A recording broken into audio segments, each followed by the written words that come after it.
Selamat pagi Bapak dan Ibu, saya memakai slogannya Pak Lukman aja ya. Kalau saya tanya apa kabar Bapak dan Ibu, jawabnya apa? Pagi, pagi, pagi. Ya, silahkan diketik di chatnya. Bapak dan Ibu, kalau dari kemarin sudah banyak mata diklat yang sudah diajarkan oleh para narasumber. Hari ini kita ke materi pendidikan orang dewasa. Ya, sambil tayangannya dimunculkan oleh panitia, saya ingin berkenalan dulu dan absensi dulu dengan ibu-ibu dan bapak di seluruh Indonesia. Silahkan nanti dilambaikan saja tangannya kalau saya sebutkan yang dari Kalimantan Utara. Ada ibu dan bapak? Hai, yang dari Kalimantan Utara. Dari Sulawesi Tengah. Oh, ada Ibu Ani Pujiati ya. Dari Sulawesi Selatan. Sulawesi Selatan, oke. Dari Papua. Ada Ibu Matelda. Dari Bengkulu. Bengkulu. Dari Jawa Barat. Jawa Barat, kebetulan saya di Jawa Barat nih Bunda. Posisi saya sekarang di daerah Bogor. Ya, saya lihat tadi chatting ada yang dari Tasik juga ya. Purwakarta. Dari Jawa Tengah. Halo Jawa Tengah. Nah, siapa yang belum Ibu sebutkan nih? Dari wilayah mana ya? Yang belum disebut, silahkan di chat. Bu, saya dari daerah Gorontalo misalnya. Saya dari daerah Jawa Timur ya. Karena di sini ada 11 provinsi yang saya dengar dari Bapak Direktur kemarin yang disebutkan tadi tuh. Ya. Oke, Bapak dan Ibu, itu adalah perkenalan kita. Tadi sudah disampaikan oleh Pak Lukman bahwa saya adalah dosen di program studi pasca sarjana. Otomatis semua peserta yang ada di kelas saya adalah orang dewasa. Mereka adalah guru, kepala lembaga, pejabat, dan berbagai macam pengalaman mereka selama sebelum masuk menjadi peserta didik saya. Nah, Bapak dan Ibu, kita lihat di sini, judul di mata diklat adalah Pendidikan Orang Dewasa, atau dalam kurung POD, kita singkat menjadi POD. Slide berikutnya, Pak.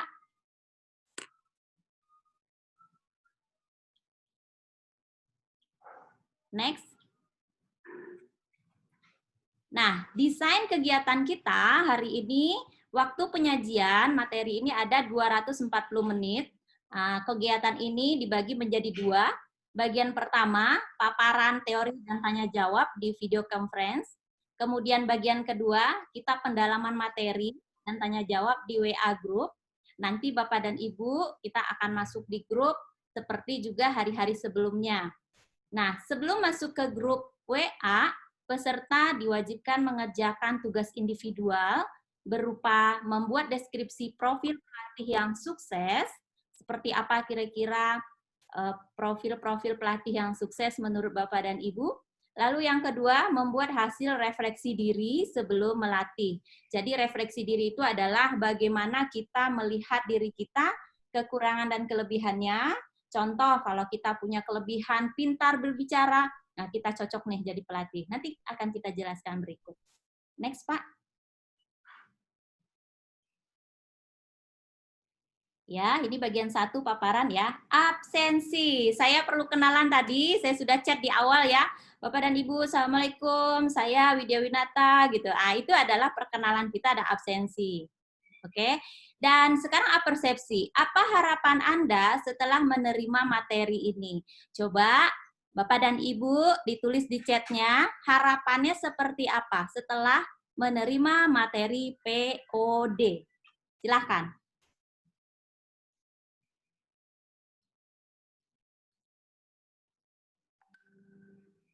Belum ada jawaban ya?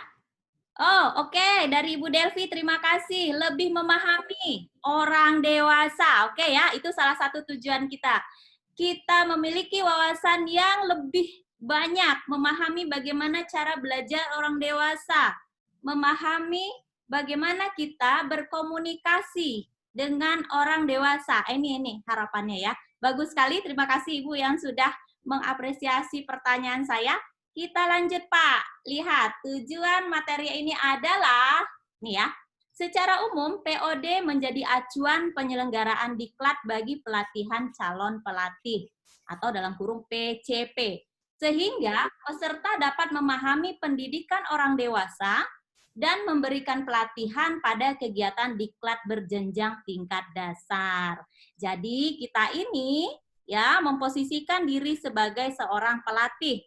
Walaupun bunda dan ayah di daerah adalah guru di PAUD, ya, tetapi di sini posisinya sebagai narasumber atau pelatih para guru-guru yang ada di daerahnya. Jadi ini dulu nih, kita samakan dulu persepsinya ya, tujuan umum pelatihan. Oke, sudah sama semua persepsinya ya? Lanjut Pak. Secara khusus, yang disampaikan di chat tadi Bunda, ya itu benar semua tuh. Kita lihat, poin pertama, Bunda dan Ayah dapat memahami pengertian pendidikan orang dewasa. Ya, apa yang dimaksud dengan pendidikan orang dewasa?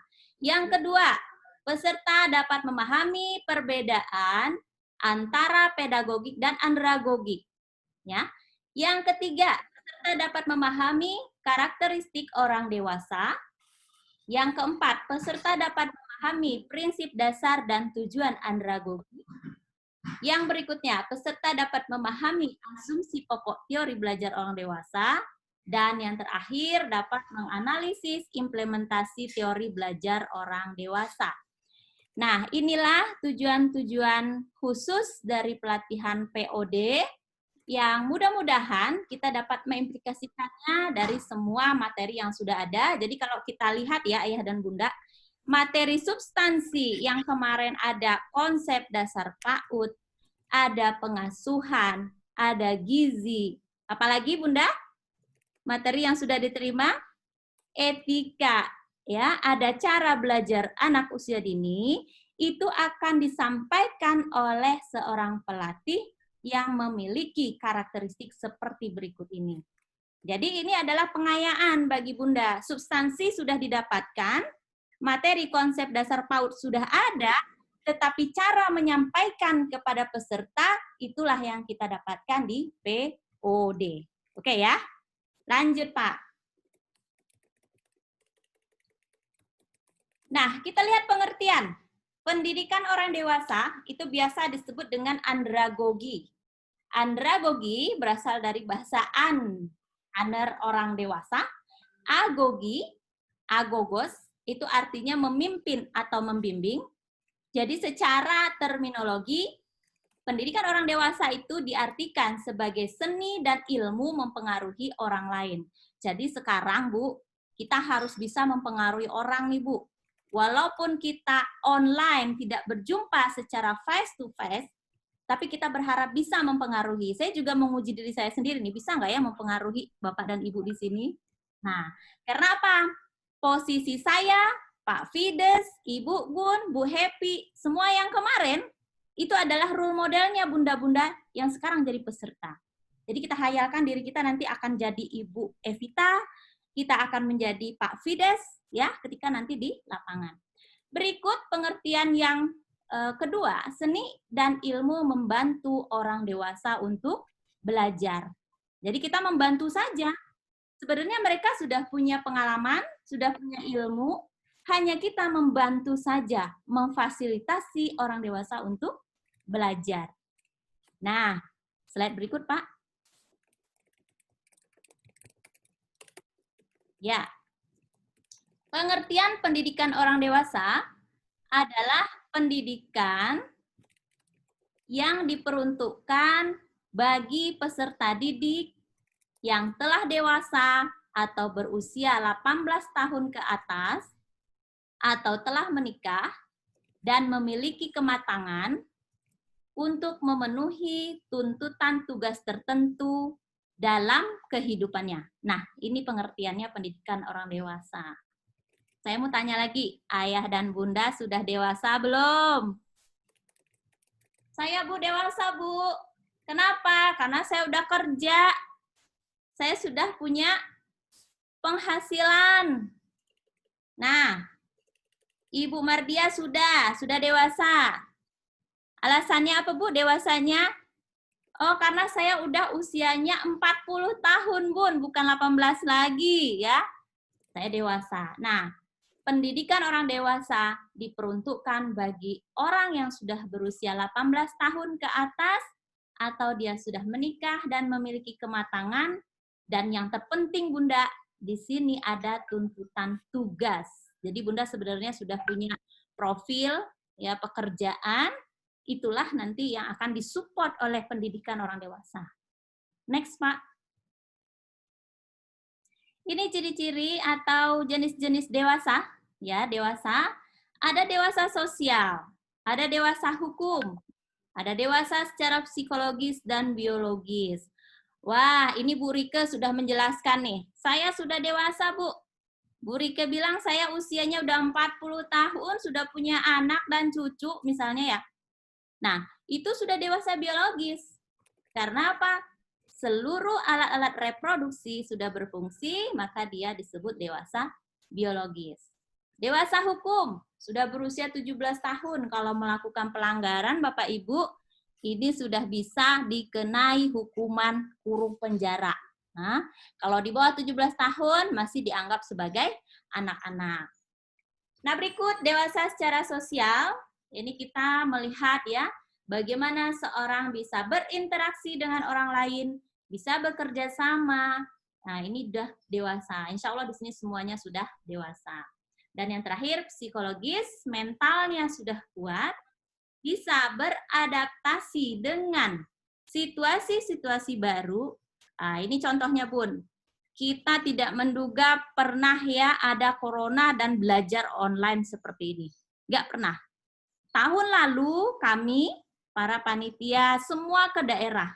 Saya kebagian di Papua, Masya Allah indahnya ya. Di NTT, ada di Medan. Itu semuanya kita terjun ke lapangan. Tidak pernah kita duga kalau kita akan belajar seperti ini, Ibu. Nah, kita sebagai pelatih harus bisa beradaptasi dengan situasi ini. Kita akhirnya memaksa diri untuk nggak gaptek, kita cari cara bagaimana bisa menghidupkan laptop dengan Zoom, lalu WA pun kita belajar semaksimal mungkin sehingga proses belajar itu bisa berlangsung. Nah, ini ya, dewasa. Insya Allah kita semua sudah dewasa di sini. Lanjut, Pak. Ciri-ciri dewasa, Ibu, ini diperhatikan satu-satu. Ada berorientasi pada tugas, memiliki tujuan yang jelas, kemudian kebiasaan kerja yang efisien, mengendalikan perasaan pribadi, memiliki pandangan yang objektif, siap menerima kritik dan saran, bertanggung jawab, dapat menyesuaikan diri dengan situasi yang baru yang tadi saya cerita. Ya, Ibu. Nah, kita lihat satu persatu. Orientasinya pada tugas. Ayah dan Bunda, meskipun Ayah dan Bunda memiliki lembaga berprofesi sebagai guru PAUD, tetapi di dalam diklat ini tugasnya adalah menjadi calon pelatih. Jadi orientasi kita ini saat ini adalah menjadi pelatih. Tujuannya itu sudah jelas. Kemudian kebiasaan kerjanya juga harus efisien. Nah, mengendalikan perasaan pribadi dan selalu memiliki pandangan yang objektif. Kalau kita dikritik atau diberikan saran, kita langsung bisa, bukan menerima ya, kita tangkap, kita analisis, dan kita renungkan. Contoh, saat ini di dalam chat kita lihat ada yang bilang, narasumber nggak kelihatan. Nah, ini kritikan nih. Bagaimana ya dan Bunda, saya kelihatan tidak? Ayo dijawab di chatnya. Bunda yang lain, apakah saya kelihatan? Tidak kelihatan. Ada yang kelihatan. Tidak kelihatan. Tapi banyak yang bilang tidak kelihatan. Saya tanya Pak Lukman lihat saya nggak Pak Lukman? Lihat Bu, jilbabnya merah, berkacamata, dalamannya hitam, dalaman jilbabnya maksudnya. Oh iya ini ya. Oh, Kelihatan Bunda. Loh tapi di sini di chatnya banyak yang tidak kelihatan. Ah, ini kritikan ini. buat saya sebagai narasumber ataupun buat panitia ini kenapa gitu ya. Nah, kita harus siap menerima. Wah, kalau nggak kelihatan saya harus begini kali ya.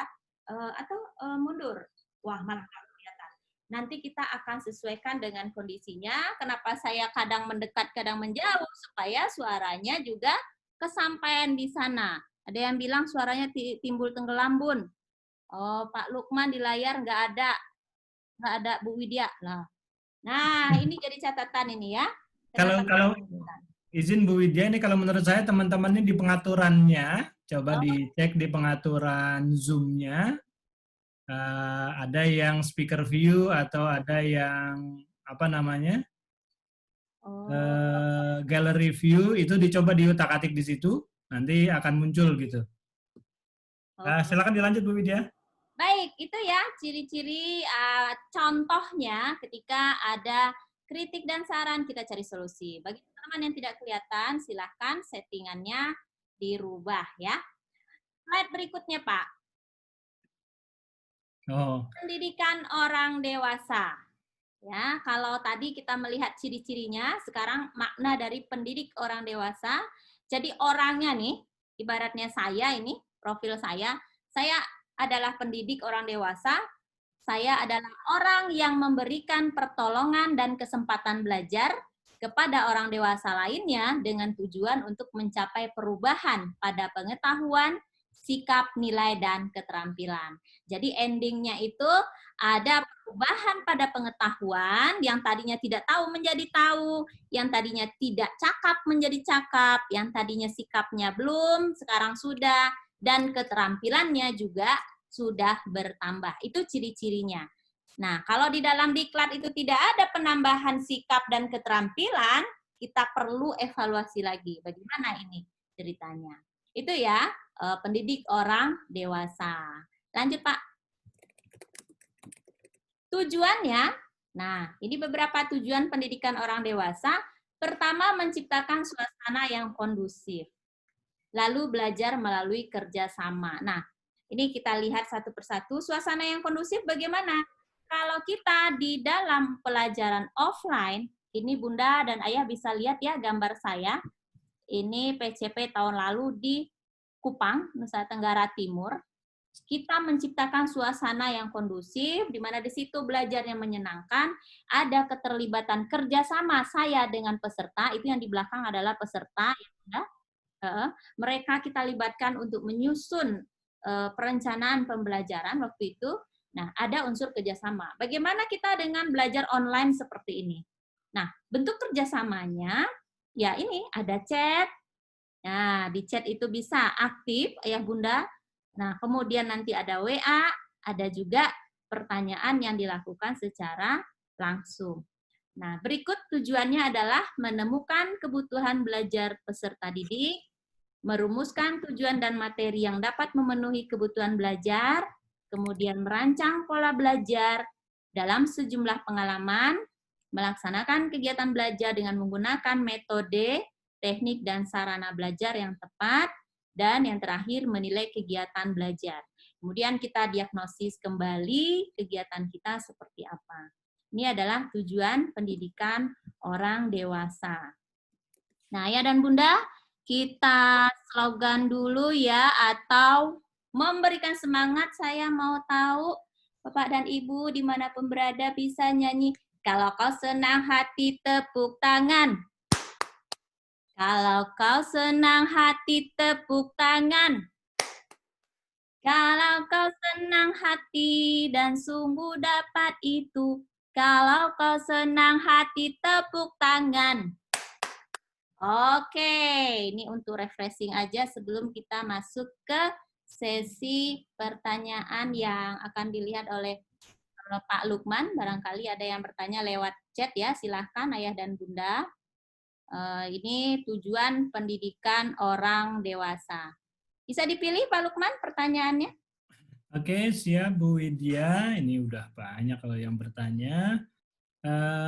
Yang pertama itu dari Budwi Susanti, kelompok bermain Aisyah Nasyah dari kelompok C. Ya. Bu Dwi Susanti bertanya gini, bagaimana melatih kedewasaan psikologis di masa sekarang? Banyak orang yang sudah tua secara umur tapi tidak mampu membuat keputusan, hanya ikut-ikutan saja. Jadi tua di KTP gitu nih Bu, gimana? Bu Widya, monggo diberikan masukannya. Ya, terima kasih Bu Dwi. Nah, kita kalau melihat orang dewasa yang sudah usia bahkan mungkin udah lanjut ya, tetapi di dalam psikologis dia tampaknya belum dewasa. Nah, yang paling penting Bu adalah role play, model ya, role model. Jadi kita sebagai orang yang lebih muda mungkin dari beliau harus memberikan contoh yang konkret bagaimana menyelesaikan masalah. Ya, jadi psikologis ini kan bukan satu hal yang bisa tampak jelas di mata kita, tetapi dia ada. Nah, yang paling penting bagi saya adalah bagaimana kita menjadi role modelnya. Dan ini sudah pernah terjadi, bahkan sering sekali terjadi di dalam kelas saya di pasca sarjana, Bun. Saya kelahiran 1980. Nah, peserta didik saya usianya sudah 40, 50. Kadang masuk dalam kelas itu pikiran dan perasaan itu kadang-kadang kok ini secara psikologis belum dewasa ya. Kita mikir seperti itu. Tetapi setiap hari, setiap saat kita memberikan contoh yang konkret bagaimana menyelesaikan masalah. Misalnya, Bu, aku nggak bisa nih menyelesaikan tesis. Itu udah kayaknya aur-auran itu bahasanya, itu udah kacau sekali. Padahal menurut saya tesis itu tidak susah.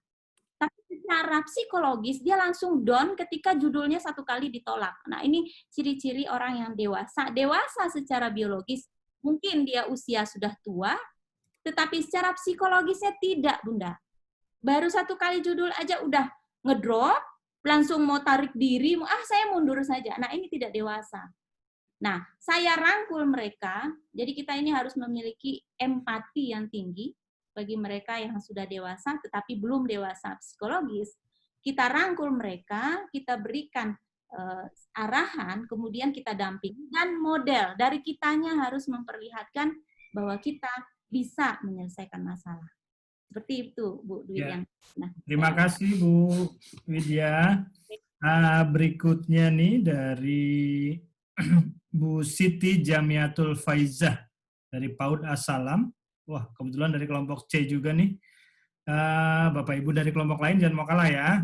Ya.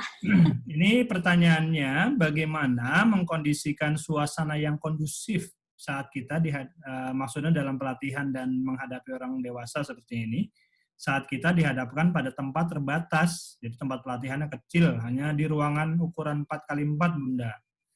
Bagaimana strateginya? Ini kita memang kondisinya online ya, Bunda Siti ya. Jadi yang ditanyakan 4x4 berarti ibaratnya saya ini sekarang berada di ruangan berapa ini ya? 3-4x4, benar. Nah, caranya Bun, ini saya sudah mikir berapa hari nih ya buat supaya kondusif.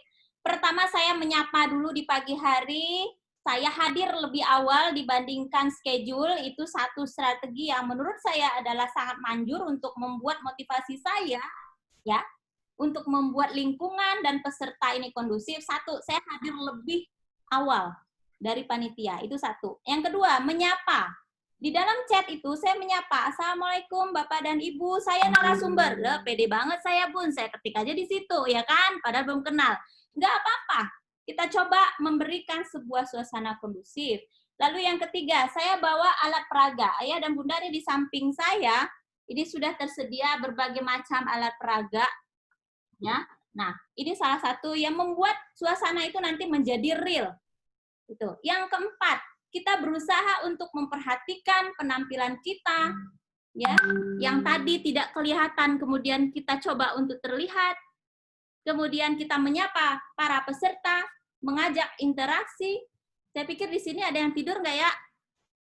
Oh, nggak ada, masih pagi Pak Lukman ya. Jadi ini masih semangat nih. Mudah-mudahan sampai sore semangat begini. Nah, jadi itu trik-triknya Bunda. Di samping itu ada ya satu hal yang lebih penting lagi, tolong kuasai bahan.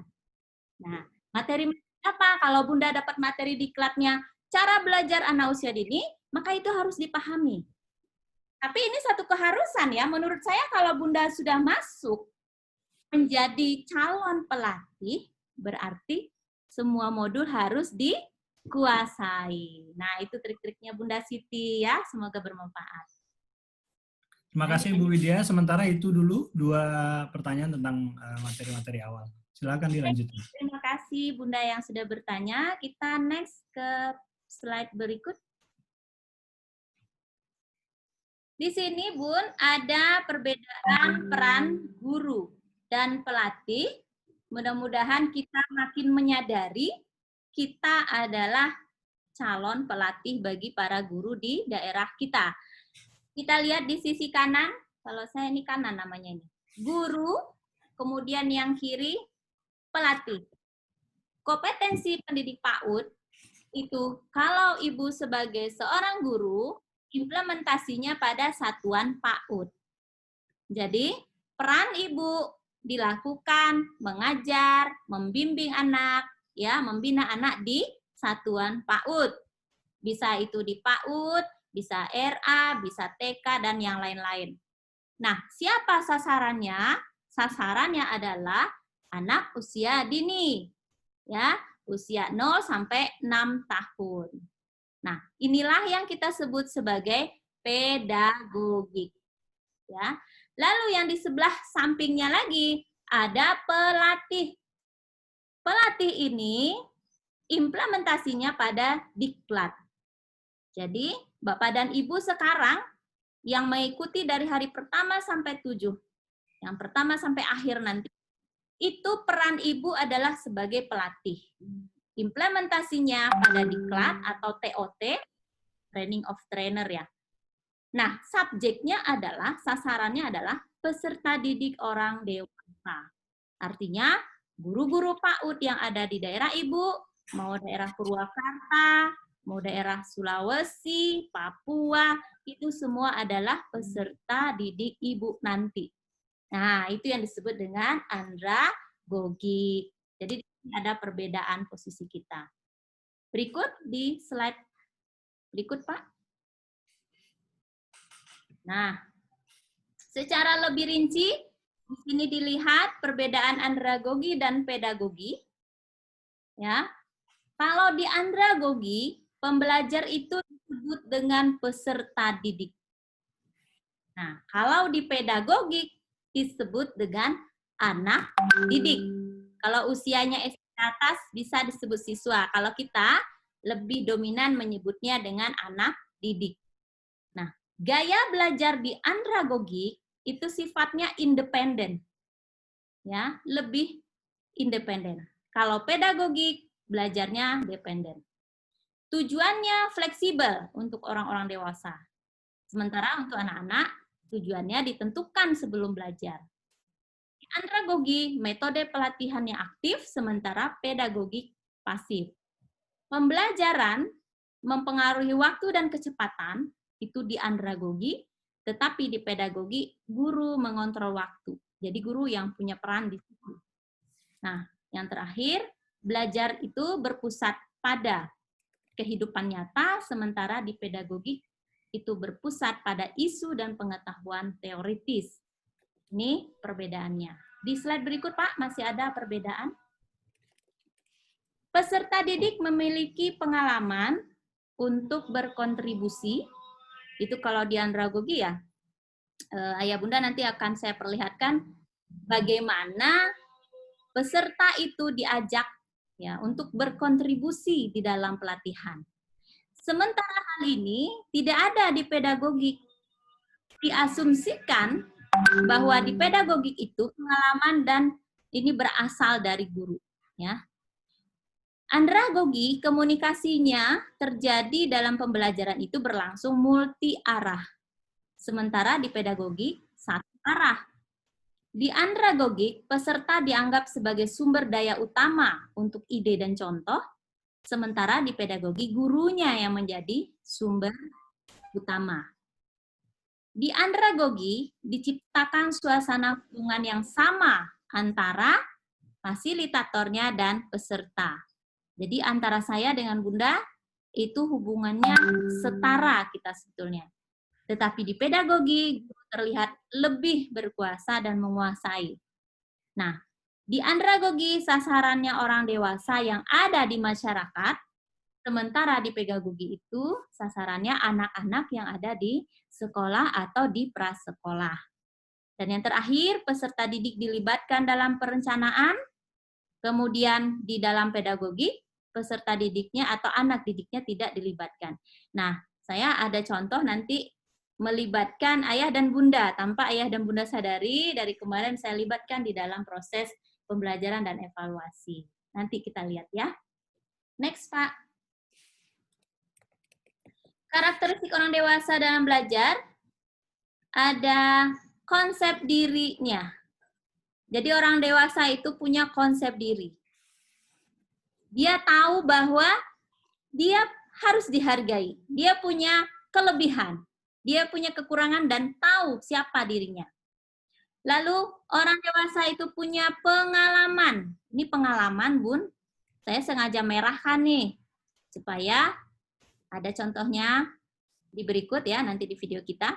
Dan pengalaman ini saya pikir semua kita memiliki pengalaman. Sebelum masuk ke ruangan ini, kita punya pengalaman mengajar anak usia dini, kita pengalaman mungkin mengelola lembaga satuan PAUD ya. Nah, pengalaman inilah yang menjadikan ciri khusus orang dewasa dibandingkan dengan pedagogi. Kemudian orang dewasa juga memiliki kesiapan dalam belajar. Jadi, kalau Bunda masuk ke ruangan diklat berarti sudah siap belajar. Sudah siap untuk jadi pelatih. Saya mau tanya, ayah bunda sudah siap menjadi pelatih? Mana jawabannya di chat? Siap bunda, Ibu Jurai. Siap Ibu Siti. Siap Ibu Ana. Siap Ibu Rita. Wah, siap. Yang tidak siap siapa ya? Insya Allah semuanya siap ya. Nah, kalau kita siap jadi pelatih, maka kita di sini juga siap untuk belajar dan menyelesaikan tugas kita. Karena apa? Orientasi kita di sini untuk belajar, orang dewasa tuh nggak perlu disuruh lagi. Karena dia sudah punya orientasi sendiri. Kalau anak-anak kita arahkan, nah yuk kita belajar, mungkin seperti itu. Tapi kalau ayah bunda sudah tidak perlu lagi disuruh, tapi tahu saya mau belajar apa. Ya, saya mengerjakan tugas ini tujuannya apa. Nah, ini ciri-cirinya orang dewasa. Bu Eva siap ya jadi pelatih Bu Eva? Mantap. Lanjut Pak.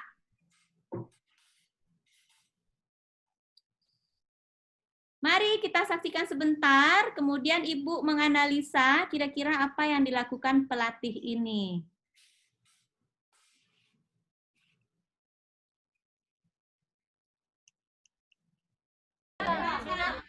Binatang. Kelompok 2.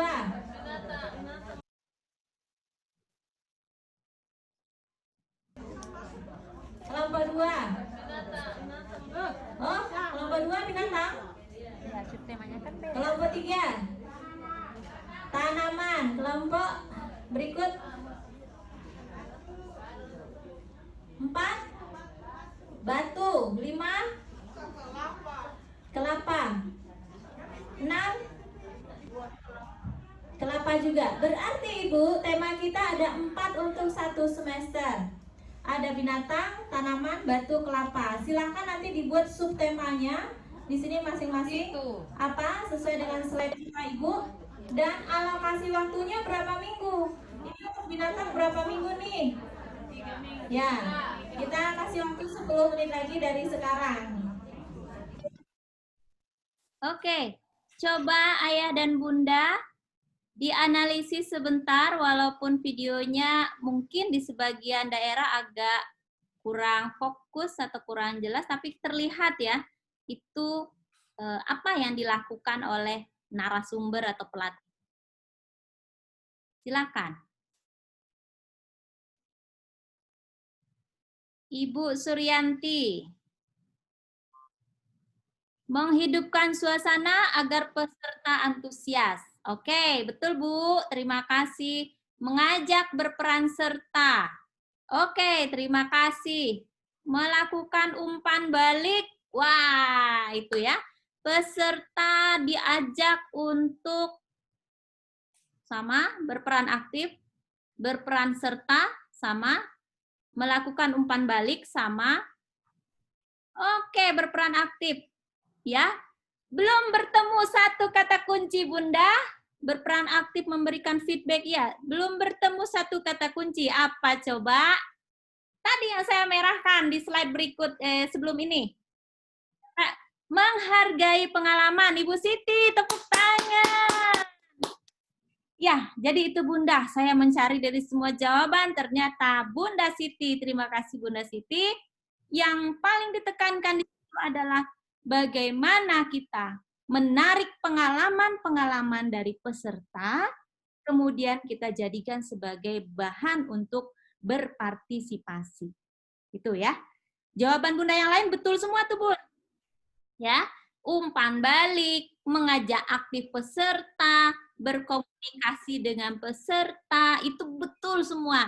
Tapi satu yang ada saya soroti tadi di slide berikut yang merah, cara bagaimana kita mengambil atau merangsang peserta itu mau untuk menyampaikan pengalamannya, sehingga itu menjadi sebuah bahan pelajaran di kita. Jadi kita ajak peserta itu kerjasama ya Bunda. Ya, kita hargai ya Bu Aisyah ya. Nah, kalau orang dewasa dihargai, dia akan semangat Bun untuk belajar. Ya, karena itu salah satu ciri khas juga bagi orang dewasa, dia senang untuk dihargai. Terima kasih partisipasinya Bunda. Slide berikut Pak. Nah, sehingga prinsip dasar pendidikan orang dewasa itu Bunda, motivasi belajar berasal dari dirinya sendiri. Itu tadi yang dilihat dari semua peserta di sini luar biasa, motivasinya berasal dari dalam dirinya sendiri, sehingga ketika saya tanya, langsung respon. Kemudian orang dewasa memiliki kesiapan belajar. Ya, sudah siap, pagi-pagi itu jam 7 Teng, kalau di sini jam 7 mulai ya, itu udah siap. Mungkin di sampingnya ada air minum, ada makanan, itu juga untuk penyokong kita ya, supaya tidak pusing dan telat makan. Orang dewasa belajar jika bermanfaat bagi dirinya. Kalau nggak ada manfaat, ya buat apa ya? Tentu kita tahu manfaatnya buat apa. Orang dewasa akan belajar jika pendapatnya dihargai. Nah, cara menghargainya gimana, Bun? Nah, tadi kita bisa kasih jempol. Ini karena hanya berhadapan dengan laptop. Bagus, Bunda. Betul. Nah, itu salah satunya ya. Kemudian, perlu saling percaya antara pembimbing dan peserta. Ya, percayalah bahwa kita sama-sama saling belajar. Peserta dilibatkan dalam perencanaan dan evaluasi. Lagi-lagi saya merahi, Bunda, ingat, peserta dilibatkan dalam perencanaan dan evaluasi. Nanti direview ulang yang hari kemarin dan juga berikut kita ya, bagian yang merah ini. Suasana belajar yang menyenangkan dan menantang. Ya, ini memang mesti perlu cerdas kita dan kreatif bagaimana supaya pembelajaran ini bisa menyenangkan. Saya pikir saya juga belajar nih, Bun. Gimana supaya Bunda tetap lihat saya gitu ya. Bukan lihat saya sebenarnya, memahami materi ini gitu ya. Jadi tidak ngantuk, tidak pergi, videonya ada tapi orangnya nggak ada gitu ya. Jangan sampai begitu. Kemudian orang dewasa ingin mengetahui kelebihan dan kekurangannya. Nah, yang terakhir orientasi belajar berpusat pada kehidupan yang Oke, slide berikut, Pak. Mengutamakan peran orang dewasa sebagai peserta didik, ini masih prinsip dasar pendidikan orang dewasa ya. Belajar adalah proses emosional dan intelektual. Belajar bagi orang dewasa adalah hasil mengalami sesuatu. Belajar adalah hasil kerjasama antar manusia. Karena kita nggak bisa, Bun, sukses sendiri. Nggak bisa belajar sendiri, pasti butuh orang lain, Bun. Sehingga kerjasama ini menjadi sebuah kecakapan di era abad 21 yang kemarin saya jadi narasumber di Diknas DKI. Ini nih kerjasama, kolaborasi sangat penting. Terjadi komunikasi timbal balik dan pertukaran pendapat.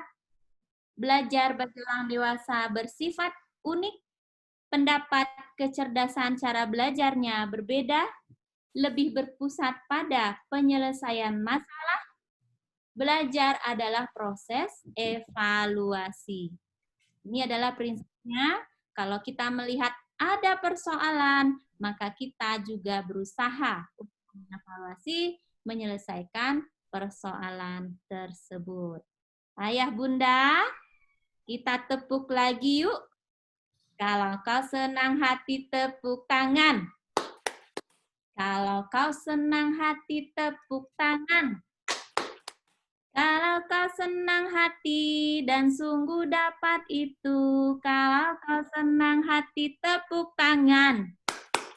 Hore, terima kasih Bunda, semangat ya. Kita harus banyak gerak nih kalau situasi duduk lama ya, Bunda Matilda ya, Bunda Agustin, sama Bunda Kartini. Lanjut Pak. Ini adalah polling. Bunda, diingat tadi di slide saya merahkan ya, proses evaluasi dan perencanaan. Nanti saya minta pendapatnya lagi, tetapi kita ikuti dulu polling ini. Polling 1, silahkan Pak Lukman. Monggo Pak Dal, ya. Silakan Bu. Ya, ini terima kasih Pak Dal dan Pak Lukman. Ini sudah muncul di layar Bapak dan Ibu. Silahkan dipilih paling apa ya? Ini ada beberapa pilihan. Dipilih yang paling cocok, yang paling sesuai dengan Ayah dan Bunda. Silahkan. Mulai dari sekarang, saya klik end poll ya Pak Dal.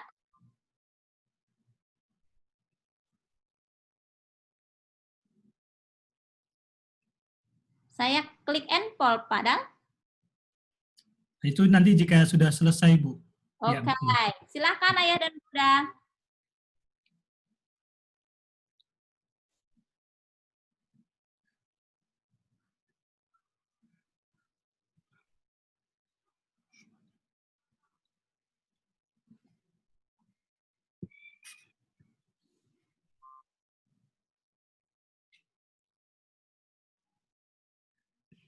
Sudah 4,4. Oh, banyak yang B di nomor 1, nomor 2, 3, 4, 5. Ada 5 pertanyaan, Bun.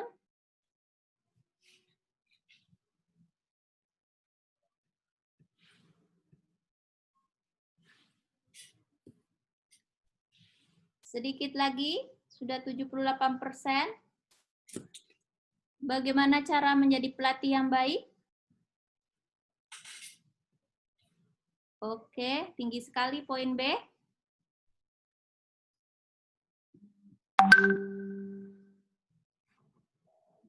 Iya, terus naik.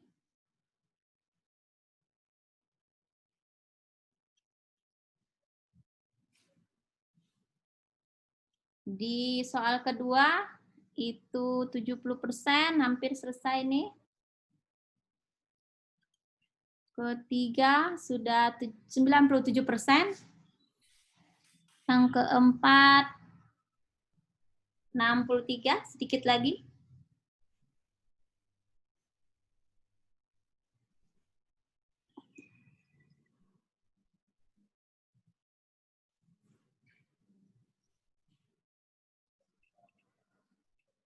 Sudah? Ayah dan Bunda sudah semua ya? Sudah tidak bergerak ini? Ibu Deli bilang sudah, Bun. Ibu Deli Yusni dari TK Bunga. Ibu Yosi sudah, Ibu Ana sudah. Oke, saya end poll ya. Kita akan lihat hasilnya. Bunda, kita lihat di sini ada pertanyaan 1. Bagaimana cara menjadi pelatih yang baik bagi orang dewasa? Yang A-nya belajar dari pengalaman pelatihan sebelumnya. Yang B menguasai materi pelatihan. Yang C belajar dari YouTube. Wah, yang dari YouTube kayaknya nggak ada milih nih ya, hanya 1%. Jadi umumnya Bunda ini harus menguasai materi. Nah, ini kata kuncinya harus dicatat nih Bunda ya. Kalau ingin menjadi pelatih yang baik, maka materinya harus dikuasai. Baik materi substansi maupun materi kepelatihan. Jadi Bunda semua harus menguasai. Yang kedua, bagaimana cara menyampaikan materi kepada peserta pelatihan supaya menyenangkan dan tidak membosankan? Nah, ini pertanyaannya tadi ada di chat ya. Pertama, menampilkan contoh konkret itu 31%, menyelingi dengan ice breaking 63%, dan menayangkan video. Wah, ternyata senang sekali main ini ya, games ya, ice breaking. Oke. Yang ketiga, bolehkah seorang pelatih meminta peserta untuk membantu, misalnya nih, memberi contoh cara memperagakan gerak dan lagu? Boleh, semuanya boleh. Keempat, bagaimana langkah kita bila sebagai pelatih ada peserta yang sibuk berbicara dan bermain HP saat pelatihan? Lalu apa yang kita lakukan? Semuanya menyebut hampir, 62% nih. Panggil aja namanya, Bun. Ya, jadi dipanggil namanya. Kalau dipanggil namanya, gimana tuh? Langsung berhenti main handphonenya. Iya, karena semua nyorot ke situ ya, Bunda ya. Mau nggak mau deh tuh berhenti main handphonenya. Yang terakhir, bagaimana cara menghadapi peserta pelatihan jika bertanya tidak sesuai dengan materi yang dibawakan? Nah, di sini jawabannya menjawab sesuai pertanyaan. Jadi sah-sah saja ya. Kalau ada peserta yang nanya di luar materi, ya boleh-boleh saja. Barangkali ingatnya itu ya, jadi kita jawab. Oke, Bapak dan Ibu, terima kasih sudah ikut polling. Saya ingin bertanya dan silahkan dijawab di dalam chatnya masing-masing. Kira-kira pertanyaan evaluasi ini saya dapatkan dari mana ya, Ayah Bunda? Sok, silakan ditulis di chatnya. Adakah yang tahu, Ayah Bunda? Saya dapat di mana pertanyaan-pertanyaan ini? Ada yang bilang pengalaman di lapangan, Bun. Pengalaman pribadi. Pengalaman kegiatan, hasil perencanaan, pengalaman dari pelatihan. Bun, ada yang tahu nggak siapa yang mengajukan pertanyaan-pertanyaan itu di sesi materi pelatihan hari kemarin? Hayu, peserta. Oke, Bunda yang jawab peserta nih, Bu Yul. Ya, Bu Yul, terima kasih. Jadi Bunda ingat tuh, materi siapa ya narasumbernya waktu itu? Hari kedua atau ketiga ya? Pada saat Ibu Gunarti yang jadi narasumber, saya mengikuti. Lalu saya catatlah pertanyaan-pertanyaan peserta itu, saya jadikan sebagai polling evaluasi ini. Jadi Ayah Bunda, ya bisa kita ambil inspirasi dari peserta. Iya, Bunda Gunarti itu ada yang nyatat. Bunda Gunarti ya, siapa tuh tadi tuh? Ibu Agustina. Ibu Agustina ini kemarin yang bertanya ya? Bukan Bu Agus? Oh, bukan. Tapi Bu Agustina ingat ya, itu pada saat Bunda Gunarti memaparkan materi, lalu peserta bertanya tentang POD. Ini bagian POD, Bun. Jadi saya catat, lalu saya jadikan sebagai item soal di dalam evaluasi. Nah, itulah salah satu bentuk bagaimana kita bisa kolaborasi antara narasumber dengan peserta. Baik, Bapak, kita di jam berapa ini? Masih slide berikut, Pak. Tujuan pendidikan orang dewasa, ini ada beberapa tujuan. Pertama, mengembangkan kecerdasan atau intelektualnya. Kedua, aktualisasi dari individu peserta, ya, sehingga tercapai pengembangan kecakapan personal dan sosial. Yang ketiga, perubahan sosial di masyarakat. Nah, ini tujuan pendidikan orang dewasa ya, sehingga perubahan-perubahan ini bisa mengarah lebih baik. Dan yang terakhir, pengembangan sumber daya manusia dalam organisasi kerja atau efektivitas organisasi. Ini Bunda tujuan-tujuan pendidikan orang dewasa. Saya pikir kita sama-sama sudah melaksanakan ini ya. Kita ingin masyarakat lebih baik lagi ke depan, terutama di bidang pendidikan anak usia dini. Kita ingin bahwa SDM, baik itu guru-guru di lapangan, ya maupun manajerialnya, organisasinya bisa lebih efektif lagi. Jadi itu tujuan pendidikan orang dewasa. Lanjut, slide berikut. Ya, kita masuk ke asumsi pokok teori belajar orang dewasa. Ada beberapa. Yang pertama, problem solving. Ini adalah proses bagaimana kita menjadikan pendidikan orang dewasa itu tujuannya untuk menyelesaikan masalah. Jadi di dalam teori belajar orang dewasa, asumsi pokoknya ini kita arahkan pendidikan orang dewasa itu adalah untuk menyelesaikan masalah. Yang kedua, long life education. Jadi kita berharap orang dewasa itu merupakan pendidikan yang berlangsung selama sepanjang hidupnya. Pendidikan sepanjang hayat. Dan yang ketiga, lagi-lagi pengalaman ya. Kita melihat bahwa pendidikan orang dewasa ini asumsinya mereka sudah punya pengalaman sebelumnya. Jadi ayah dan bunda, jangan pernah merasa bahwa kita adalah orang yang paling tahu, yang paling pintar, sementara peserta itu adalah orang yang tidak tahu, yang tidak mengerti, itu tidak boleh ya. Tetapi kita sejajarkan antara diri kita sebagai pelatih dengan peserta. Berikutnya, perbedaan individu. Tentu di masing-masing kita sebagai peserta memiliki perbedaan-perbedaan, baik perbedaan lembaga, perbedaan wilayah, perbedaan di dalam cara pandang dan berpikir. Nah, yang berikutnya self-directing, kita memiliki konsep diri, kita memiliki pandangan-pandangan terhadap diri, dan bagaimana kita menyelesaikan persoalan. Sampai di sini ada yang ingin bertanya, partisipannya boleh chat. Siap, Bu Widya. Oh, ini ada satu pertanyaan yang akan saya bacakan. Ini pertanyaan cukup seru nih, Bu, karena ini ditanyakan oleh beberapa orang. Dari Bu Ani Pujiati SPD kelompok B dan juga dari Ibu Ana Umul Khairah kelompok A dan juga dari Bu Dwi Susanti KB Aisyah kelompok C. Jadi pertanyaannya itu, bagaimana jika forum yang kita isi pesertanya merasa lebih berpengalaman? Itu dari Bu Ani. Dari Bu Ana, Bu mau tanya, bagaimana saat pelatihan, peserta pelatihan merasa bahwa pelatih masih belum pantas menjadi seorang pelatih. Jadi maksudnya pesertanya merasa lebih pintar, sehingga pada saat di ruangan pelatihan tersebut, guru tersebut berbuat semaunya, mengajak orang lain cerita, tidak memperhatikan, dan berusaha menjatuhkan. Waduh. Atau Bu Dwi itu bagaimana agar dapat, tadi Bu Dwi ya. Bagaimana agar dapat menerapkan andragogi dalam pelatihan tanpa terkesan menggurui.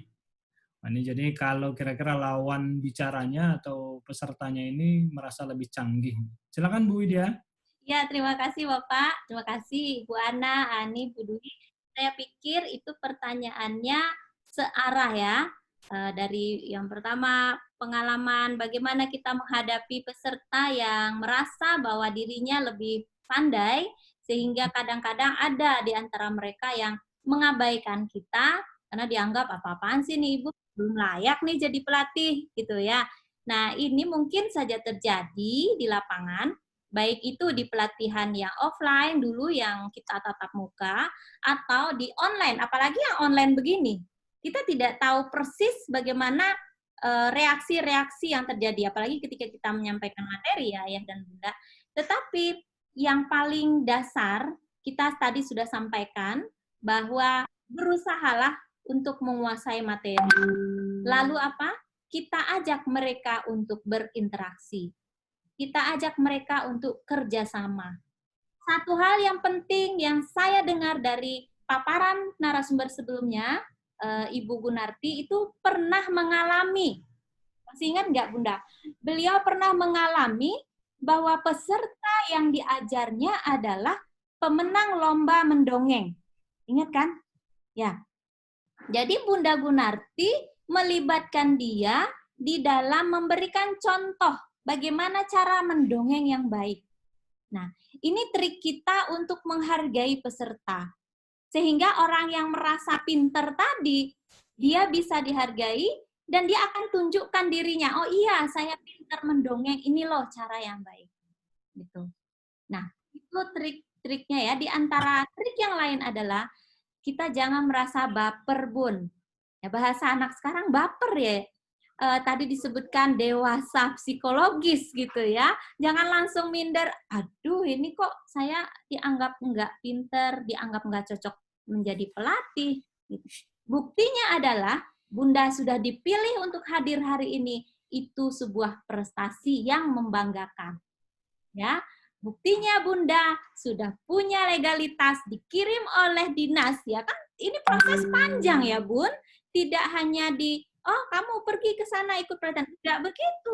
Ya, pasti ada seleksi, baik itu seleksi administrasi maupun seleksi yang sifatnya seleksi alam. Nah, saya senang nih dengan seleksi alam nih. Kenapa senang? Karena tanpa ada surat yang sah, tanpa ada legalitas, kita secara kompetensi sudah dipilih ya.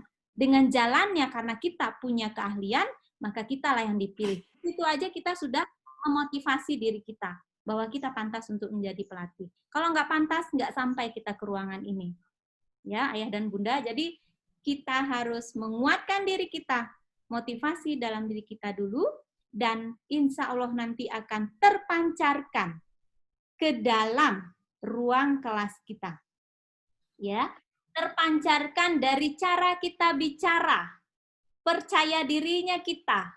Itu terpancarkan kalau di dalam frame otak kita sudah berpikir bahwa saya pantas untuk jadi pelatih. Tapi bukan berarti sombong ya Bun, itu hanya untuk menguatkan diri kita.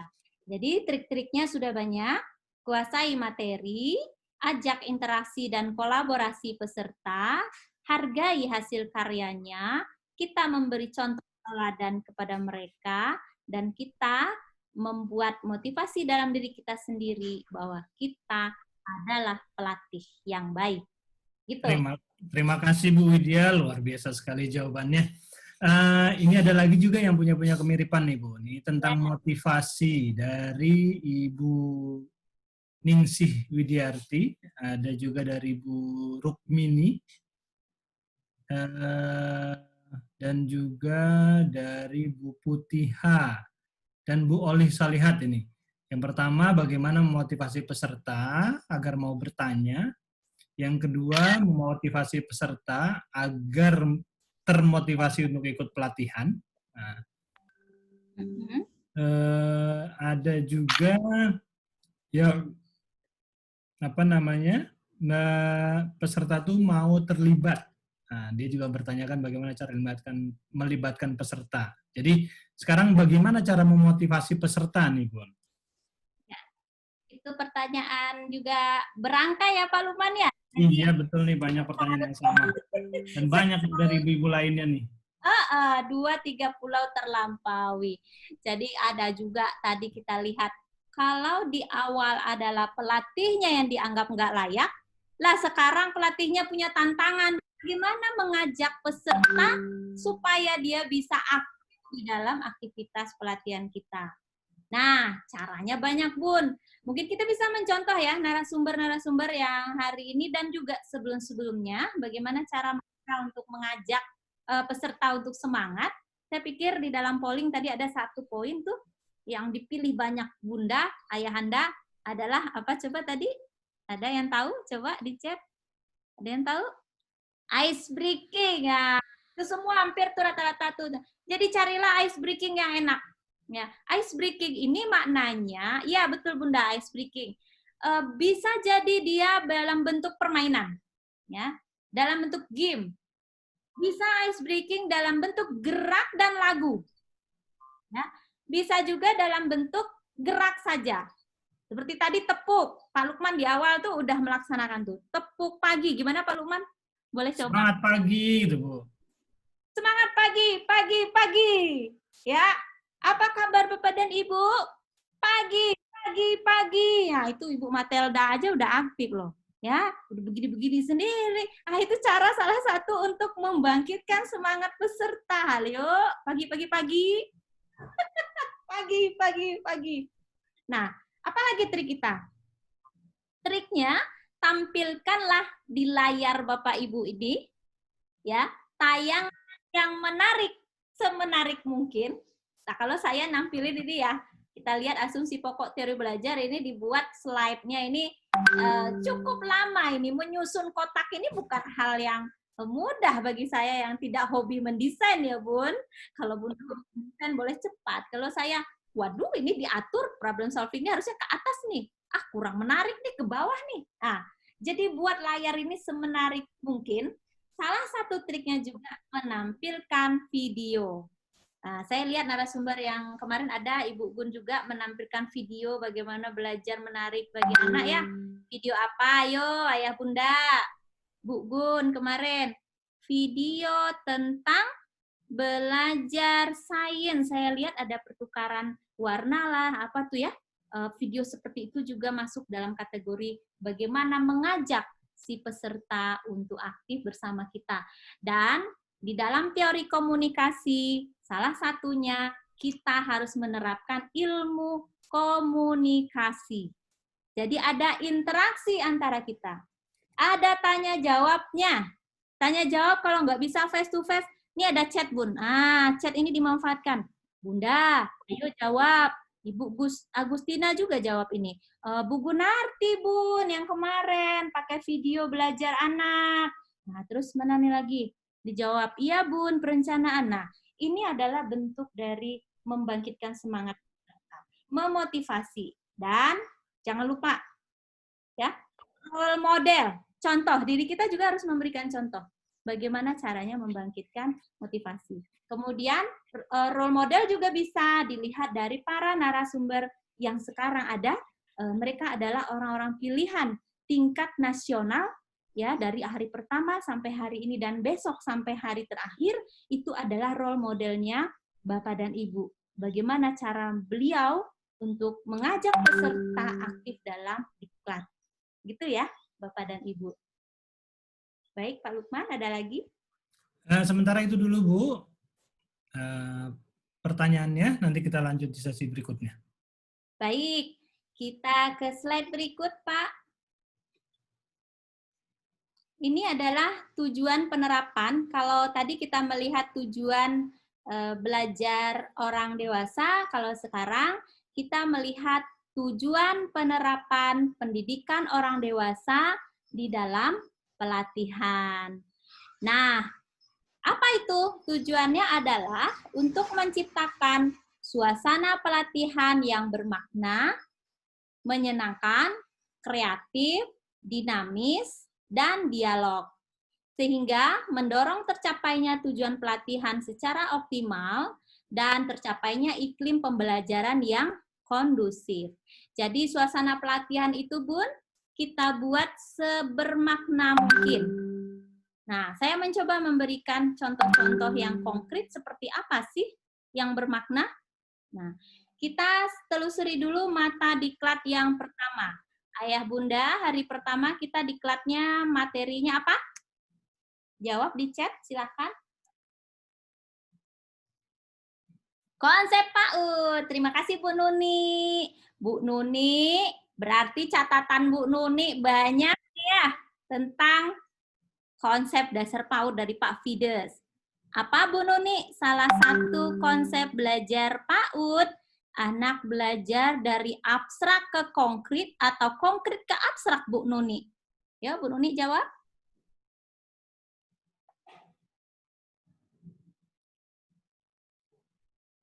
Ada Bu Nuni? Oh iya, Bu Nuni sudah jawab.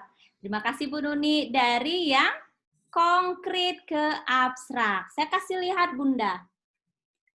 Ini LKO terbalik di situ, terlihat ya.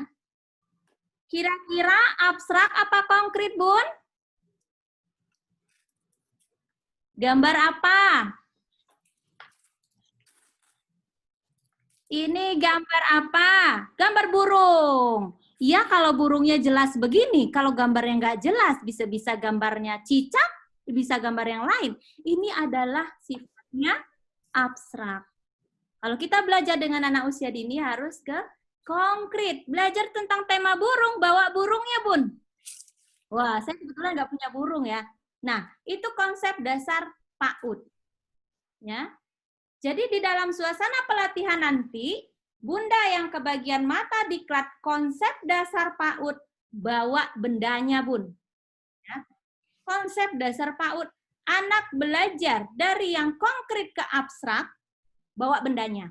Nih, saya bawa nih bundanya, Bun. Ini apa, Bun?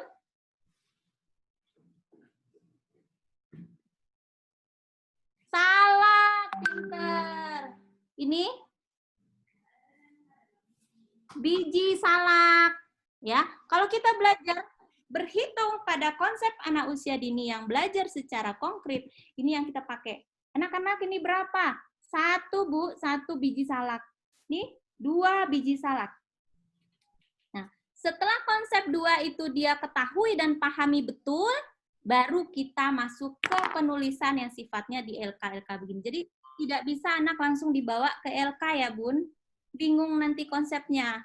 Belum jelas konkret, sudah dipikir abstrak, bingung. Dan sifatnya masih di level tingkat rendah. Kognitif di level paling rendah. Nah, ini contoh di 1 mata diklat. Jadi Bunda bawa contoh konkret. Supaya apa? Pembelajaran itu bermakna.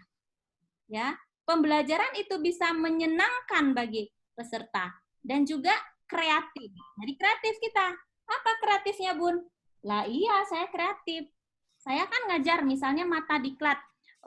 Mudah-mudahan ya nanti dapat mata diklatnya beragam sehingga kita bisa juga mengalami karakteristik di masing-masing mata diklat. Karena beda-beda nih, Bun. Bunda ketika megang anak berkebutuhan khusus, beda dengan memegang gizi. Ya enggak? Beda. Nah, ketika dapat mata diklat yang judulnya gizi dan kesehatan, ya, kebersihan anak usia dini. Karena kita ini kan berorientasi pada penanganan stunting ya, Bun. Jadi nanti ada mata diklat, kita bawalah media peraganya. Nih, anak-anak senang, Bun, untuk membersihkan dirinya. Kita berikan alat, peralatan kebersihan diri. Ada sabun, ada sampo. Nah, ini untuk kebersihan. Kalau perlu dipraktekkan di depan. Makanya kalau jadi pelatih, Bun, ini posisi memang harus luas. Maksudnya bukan luas meternya, tetapi bebas kita untuk bergerak ke sana kemari. Tidak hanya kita duduk manis di kursi kita, di meja kita. Tapi bisa dipraktekkan. Ini untuk kebersihan, Bun. Cara gosok giginya begini, atas bawah. Bukan begini. Nah, itu diajarkan detail. Kita mempraktekkan ini di depan para peserta. Nah, ini trik-trik juga nih, supaya menarik nih. Yang mudah-mudahan menarik ya, Bun ya. Nah, lalu kita juga berdialog. Sehingga kedinamisan dialog itu bisa tercipta walaupun kita pelatihannya sifatnya online. Ya, Ayah Bunda. Nah, lanjut Pak.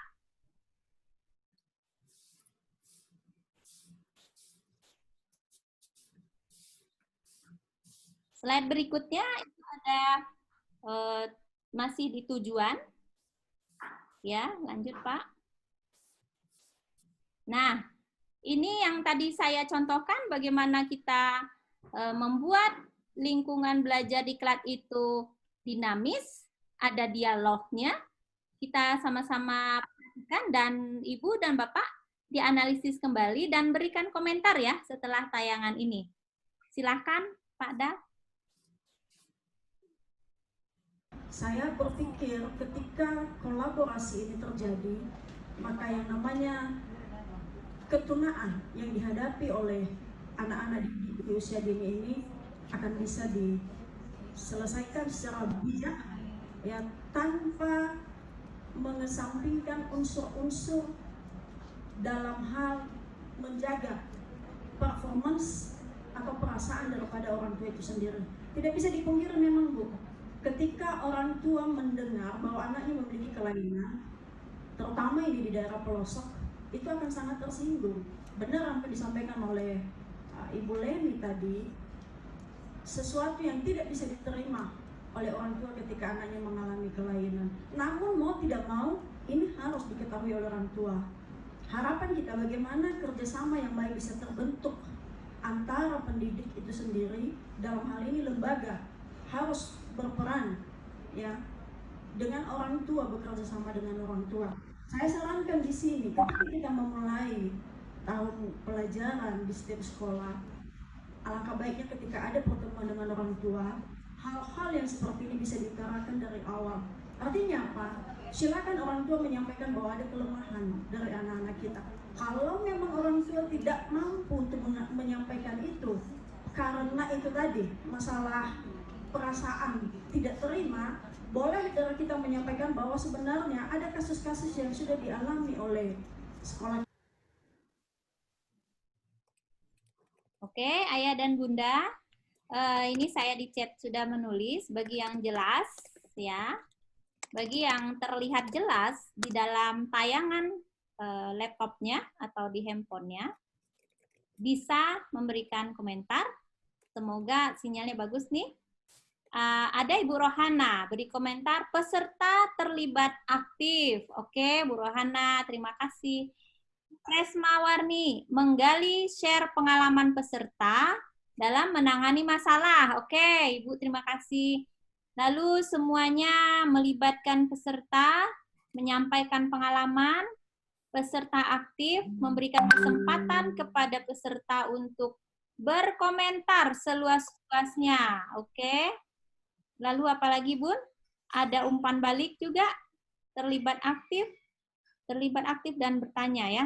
Nah, intinya Bun, kita di dalam membuat situasi pelatihan itu kondusif, salah satunya adalah memberikan kesempatan kepada peserta untuk memberikan pertanyaan, untuk menjawab pertanyaan, untuk menanggapi pertanyaan dari temannya, ya. Jadi tidak hanya satu arah, tidak hanya kita sebagai narasumber terhadap peserta, tetapi juga antara dia sesama peserta. Misalnya Ibu Elisa dengan Ibu Emi, ya. Bu Elisa bertanya, Bu Emi yang jawab, itu boleh. Nah, atau Bu Naomi, Bu Dewi bertanya, ada yang mau menjelaskan, mengkritisi, Bu Khaliasni mau mengkritisi, silahkan. Nah, dari sini terlihat betapa kita ini harus belajar secara kolaborasi, ya, sehingga tidak monoton hanya satu arah, narasumber aja yang bicara gitu ya, tidak hanya terfokus pada narasumber yang disebut dengan istilah teacher center ya di dalam pendekatan pembelajaran itu. Jadi bukan lagi sekarang modelnya teacher center, tetapi apa? Student center. Pusat belajar itu berasal dari peserta diklatnya ayah dan bunda. Nah, ada yang menarik dari Bu Yeyen, dia komentari nih. Bu Yeyen bilang memberikan pencerahan kepada peserta bagaimana cara menyampaikan kepada orang tua tentang kelainan anak supaya orang tua tidak tersinggung. Nah, ayah bunda, memang ini materinya tentang anak berkebutuhan khusus. Saat itu saya di Nusa Tenggara Timur mengampu atau mengajarkan mata diklat anak berkebutuhan khusus. Lalu ada peserta yang punya pengalaman luar biasa. Bunda yang lagi bicara itu, dia punya yayasan ABK, Bun. Jadi betul-betul dia mendalami ABK. Lah, kalau kita pikir secara logika, tentu lebih pintarlah peserta, ya kan? Tetapi di sini kita sebagai narasumber, fungsinya adalah memfasilitasi supaya peserta ini bisa memahami tujuan diklat.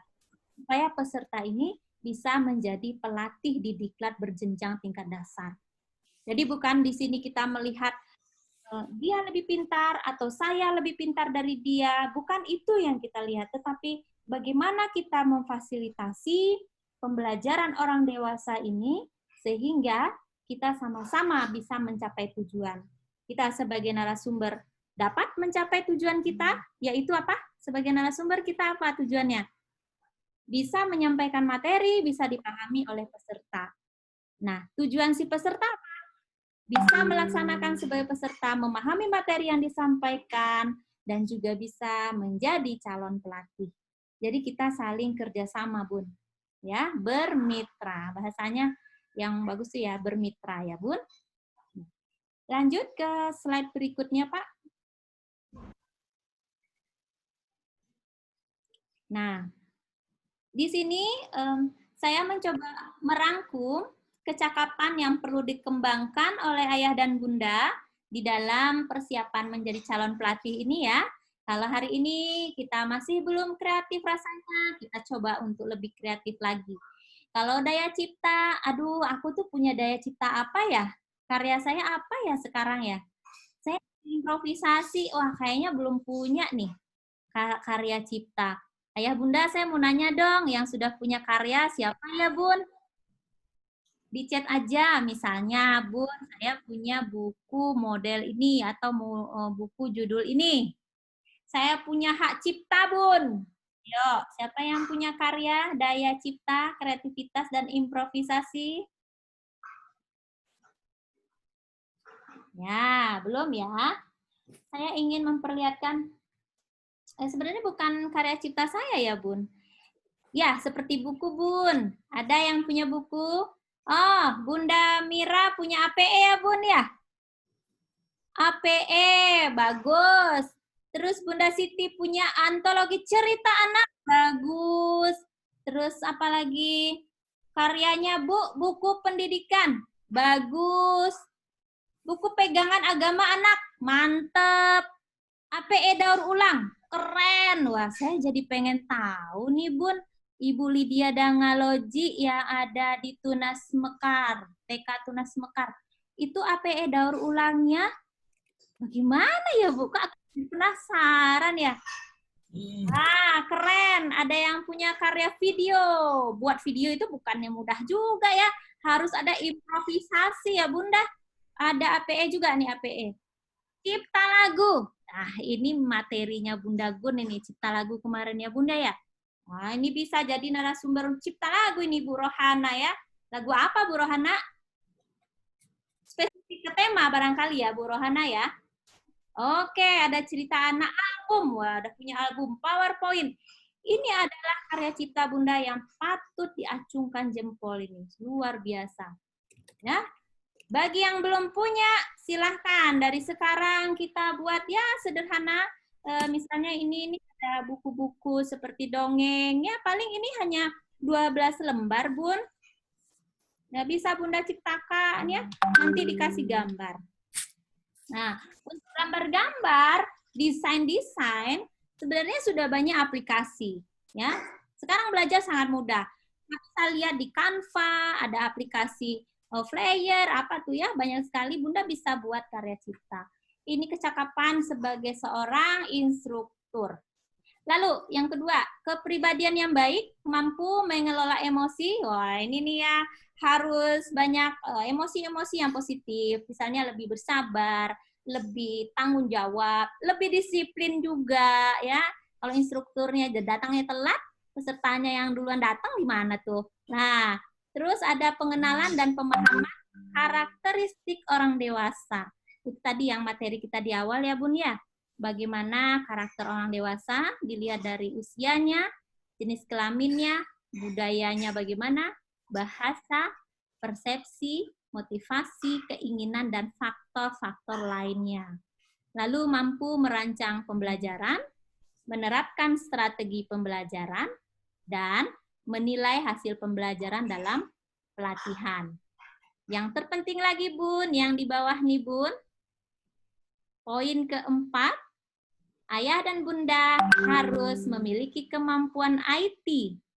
Ya, zaman sekarang, suka nggak suka, kita harus mampu mengoperasikan Zoom seperti ini. Kemudian kolaborasi Zoom dengan WA. Ya, kolaborasi Zoom dengan email. Lagi tadi saya masih emailan dengan panitia. Lah kalau kita tidak kencang di dalam menggunakan IT, bagaimana kita bisa cakap di dalam menjadi narasumber di diklat atau pelatih di diklat? Ya kan? Nanti cepat-cepat. Email bisa, ya, masuk Zoom bisa. Mau Zoom ini juga macam-macam jenisnya. Ada Webex, ada Google Meet, ya macam-macam. Nah ini hanya salah satu tools saja yang Zoom ini. Lalu kita bisa juga mengoperasikan WA group. Lalu dari ini ngetik WA group ini kok ribet gitu ya. Kalau pertanyaan peserta banyak, terus kita merasa kesulitan untuk jawab karena harus diketik. Ada ternyata tools-nya di bagian bawah yang ada ikonnya. Ini saya perlihatkan Bunda, kalau kita di WA, ini memang kita harus memahami betul ya. Ini misalkan ada grup ya. Ini saya punya WA. Di bagian bawah ini ternyata Bun, ini kita kan pakai suara nih ya. Suara, jangan ke sini nanti grup teman saya lagi ya. Nah, grup saya deh. Data. Nah, ini saya kasih lihat. Saya sendiri pun baru tahu kemarin dari panitia ya, Masya Allah ini. Nah, misal kita mau ketik, apa ini? Nah, ini kan ada suara.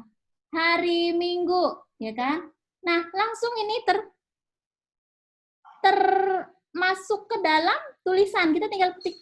Nah, terkirimlah dia menjadi tulisan ke peserta. Wah, ini salah satu kecanggihan. Ya, meskipun kita sekarang sudah misalnya udah S1, pendidikan S2 atau S3, kemudian kita menjadi pelatih, kadangkala teknologi ini jauh lebih cepat daripada kita berpikir. Kita belum sampai ke sana, ya jangankan 1 bulan, 2 bulan, esok hari aja sudah ada perkembangan teknologi, Bu.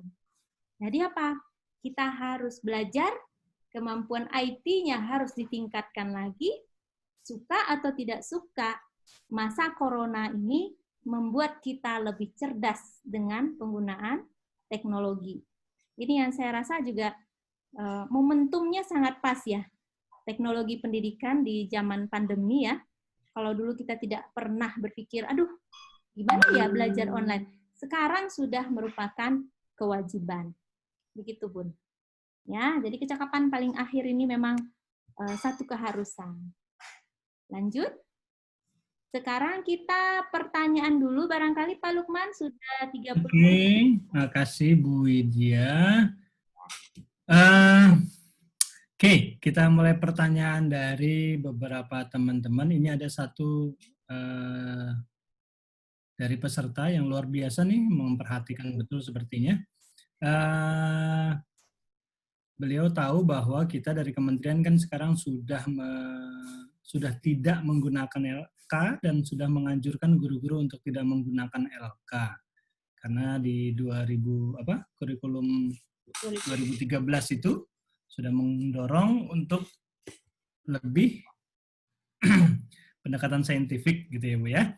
Nah, pertanyaannya dari Ibu sebentar. Jadi hilang. Dari Ibu Olih Solihat, TK Al-Akhyar, kelompok C. Bunda, masih banyak yang menggunakan LK. Si Ibu ini sedih, tapi bagaimana cara mengkomunikasikannya di pelatihan karena masih banyak yang enggan merubah pembelajaran dari LK. Padahal LK itu sudah tidak digunakan lagi dan sangat dianjurkan untuk tidak digunakan. Silakan Bu Widya. Ya, terima kasih Bu Olive. Ini memang di mana-mana ya, Bun. Tidak hanya di desa, di kampung, di kota, dan di Jakarta saja, itu masih ada. Di dekat sini rumah saya ini kan ada 2 TK. Satunya TK Arjuna, yang satunya TK Aisyah Busanul Arfa. Nah, yang paling dekat ini sering saya amati, dari dulu, di tahun saya masuk di sini, tahun 1999, nah kan di depan rumah ya, jadi kelihatan tuh interaksi anak dengan muridnya. Saya suka ngintip-ngintip juga gitu, karena kan gurunya teman saya. Sampai hari ini Bun, itu metodenya nggak berubah. Coba bayangkan tahun berapa ke berapa. Dan ini menjadi PR kita bersama. Nah, menurut saya mulailah dari diri sendiri. Kita kepada anak kita di lembaga satuan PAUD, kita terapkan itu, lalu kita buat model, ya, percontohan bagi PAUD-PAUD yang lainnya. Kalau Bunda terlibat di organisasi, seperti organisasi profesi, ada Himpaudi, IGRA, IGTK, IGABA. Nah, coba di dalam komunikasi per anggota, kita kan sering nih mengadakan pelatihan juga, ya, ada seminar juga. Nah, itu disampaikan, kami sudah melaksanakan scientific di dalam kurikulum, tidak lagi memakai LK. kalaupun pakai LK itu hanya minim sekali ya, 0, berapa persen gitu.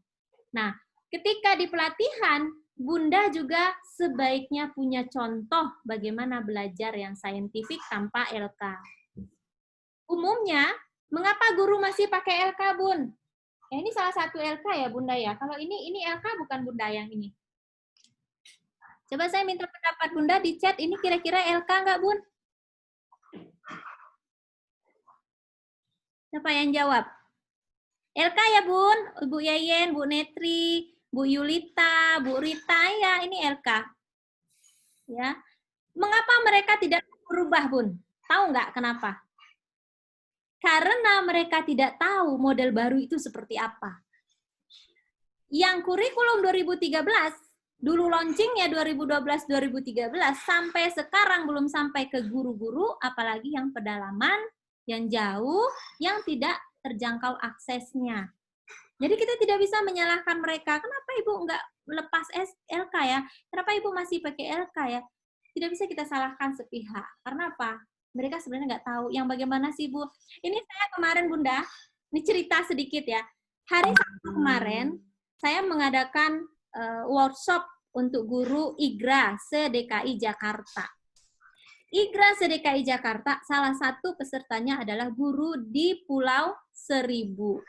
Nah, Ibu yang di Pulau Seribu itu bercerita kepada kami panitia bahwa di Pulau Seribu itu belum ada unsur kurikulum 2013 saintifik. Jadi mereka masih pakai LK, masih model lama. Nah, ini contoh-contohnya. Jadi trik kita sebagai seorang instruktur, Bun, pertama, kita berikan contoh modelnya.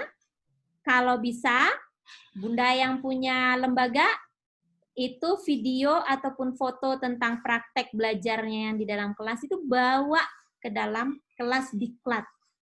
Beri mereka contoh, beri mereka itu pembaharuan. Ya, jangan takut untuk berbagi ilmu, Bun. Insya Allah nanti akan kembali lebih baik lagi kepada Bunda dalam bentuk yang kita nggak duga. Jadi, ayo kita sharing, ayo kita bersedekah ilmu, kasih tahu mereka yang di lapangan itu. Ini loh keunggulannya. Ya, ini loh kekurangan kelebihannya. Lalu yang kedua, coba kita ajak diskusi. Bunda kenapa nggak mau menerapkan yang baru? Apa masalahnya? Nah, kita ajak diskusi. Dari diskusi itu nanti akan bertemu apa yang mereka alami dan solusinya seperti apa. Gitu ya. Dan yang ketiga, tetap kita optimis bahwa kita bisa menjadi pionir-pionir karena ayah dan bunda adalah orang-orang pilihan yang sampai ke level ini. Bundalah yang punya tanggung jawab di pundak untuk menyampaikan ke seluruh guru-guru yang ada di daerah masing-masing. Seperti itu ya, Bun, Ayah. Terima kasih Bu Widya, luar biasa. Kita harapkan memang seluruh peserta PCP pada angkatan kali ini nih menjadi duta-duta PAUD tanpa LK. Nah, kita sebut gitu ya, Bu. Selanjutnya nih Bu Widya, pertanyaannya ini tentang manajemen waktu nih. Ada beberapa. Yang pertama dari dari Bu Ana Umul Khairah, kelompok A. Nah, bagaimana cara mengingatkan pemateri yang materinya belum habis, waktunya sudah habis. Terus dari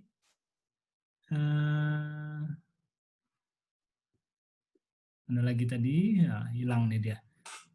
Tadi ada satu lagi yang juga bertanya, kapan baiknya kita mengajukan pertanyaan kepada peserta di sela-sela atau selama kita menyampaikan materi.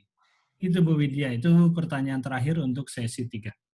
Oke, Pak Luman dan Ibu yang bertanya, semua peserta terima kasih. Pertama manajemen waktu ya Bun, ini pengalaman saya saja yang saya ceritakan. Waktu itu mesti diukur, ya. Kita sebagai pelatih harus tahu jam berapa mulai, jam berapa berakhir. Sehingga slide yang dipersiapkan itu diukur. Kalau saya Bun, satu slide ini berapa menit nih? Sampai segitunya Bun saya ngukurnya. Sehingga di bawah slide ini kalau Pak Lukman dan Pak Dal bisa lihat, di bagian bawah tertulis itu. materi ini disampaikan 5 menit. Nah, terutama yang slide-slide awal tuh, Ibu. Ya, ini 5 menit, 10 menit, sehingga bisa dikalkulasikan kita bicara 2 jam, dari jam 7 ke jam 9, itu dipotong berapa slide adanya. Gitu. Sampai sedetik itu kalau saya. Itu satu trik, Bu. Dan yang kedua, tolong persiapkan bahan-bahan cadangan. Nah, ini saya punya cadangan banyak. Ya, apa cadangan saya? Satu, ada satu slide yang saya tulis praktek mengajar, ya, atau praktek melatih. Tolong ayah bunda pilih satu mata latih yang paling disukai atau yang paling diminati untuk ditampilkan di sini. Itu cadangan saya. Saya buka rahasia loh ayah bunda, sebenarnya itu adalah antisipasi saya seandainya waktu habis nih Pak Lukman. Atau sebaliknya, waktunya masih panjang, ternyata materinya habis, Pak. Lalu bagaimana ini? Apa kita mau lihat aja gambar Bu Widya? Kan nggak mungkin, ya kan? Harus ada cadangan. Stok 1 atau 2 slide yang berfungsi untuk jaga-jaga, seandainya nanti slide kita sudah habis, waktunya belum habis. Itu ya tentang waktu. Lalu pertanyaan yang berikutnya, itu Bu Ana ya, Bu Olive.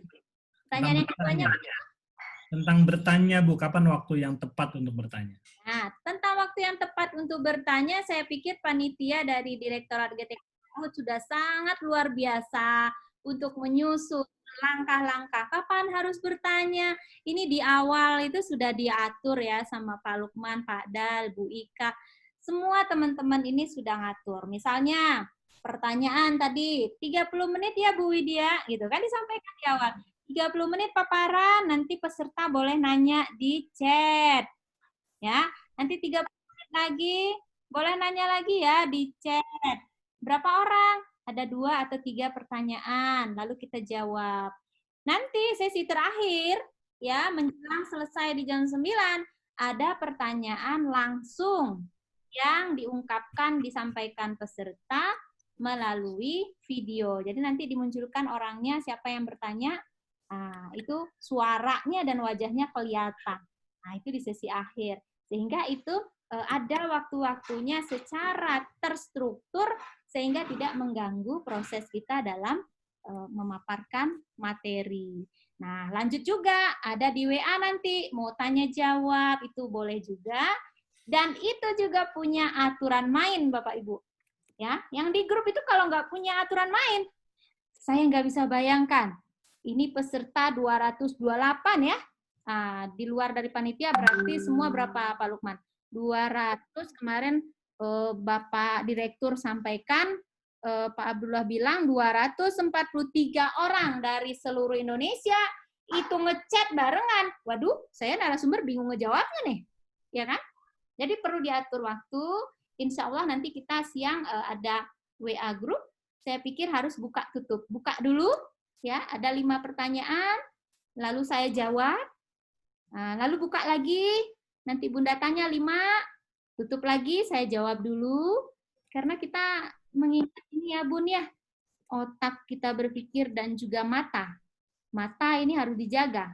Di zaman corona begini, ini mata, saya ini Bu, Bapak, itu jus wortel itu mesti itu. Kalau enggak, ini mata udah lelah sekali. Kenapa?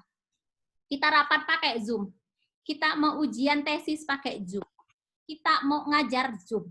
Kita mau diklat ini PCP Zoom juga. Mudah-mudahan nanti ke depan ini PCP ini bakal ada lagi. Lah, saya pakai Zoom. Ini mata harus dijaga. Nah, karena itulah kita harus membatasi waktu, kapan bertanya, kapan harus menjawab. Gitu ya, Ayah dan Bunda. Super sekali pertanyaannya tuh, Bapak Lukman. Ya, terima kasih. Luar biasa Bu Widya. Sesi 3 pertanyaannya cukup itu. Saya hanya mengingatkan kepada peserta, seperti yang Bu Widya tadi sampaikan. Kita masih ada waktu 19 menit sampai dengan sesi terakhir. Nanti jika waktunya cukup, saya akan panggil 1 atau 2 peserta untuk bertanya langsung pada Bu Widya.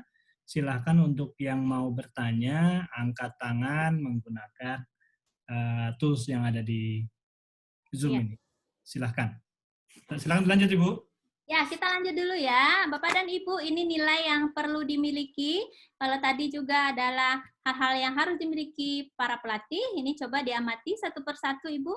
Kepercayaan diri, pemahaman karakter peserta, hadir secara penuh, mengakui kehadiran peserta, empati, bersikap wajar, tidak menggurui, bersikap terbuka, menyadari keterbatasan diri dan orang lain, selalu mengkalkulasi, fokus, menggunakan waktu secara efektif, kreatif, pandai membaca situasi, menghormati, menghargai, memiliki kekuatan diri, menyadari kelemahan, objektif, adil, jujur, keteladanan, bervariasi dalam sikap tubuh, pandangan mata, gerak tangan, langkah kaki, dan senyuman, pakaian. Ini adalah semuanya sudah kita bahas dari tadi, termasuk pertanyaan Bunda, bagaimana mengatur waktu ini ya, kehadiran peserta, lalu bagaimana menghormati, ini semua sudah kita bahas. Saya pikir yang menarik juga bagian di bawah nih Bun, pandangan mata kita, gerak tubuh, dan pakaian. Bunda, saya aja pagi subuh nyocokin ini baju warnanya apa aja itu lama sekali Bun. Nih lihat, matching kan? Matching nggak Bun?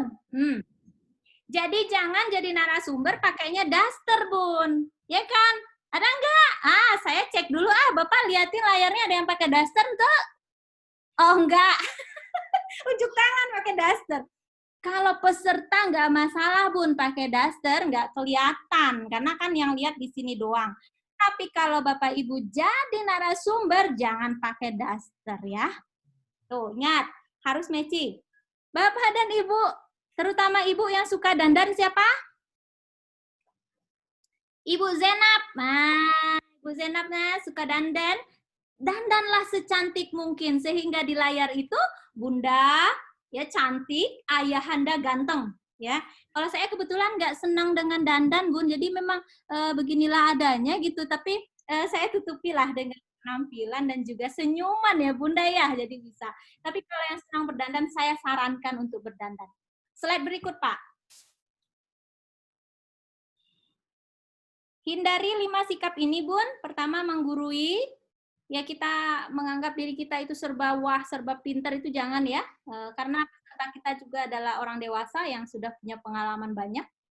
Menjadi ahli dalam segala hal, memutus pembicaraan, berdebat yang berkepanjangan, dan diskriminatif. Nah ini tolong dihindari sifat-sifat yang seperti ini karena kita adalah setara dengan peserta. Lanjut Pak.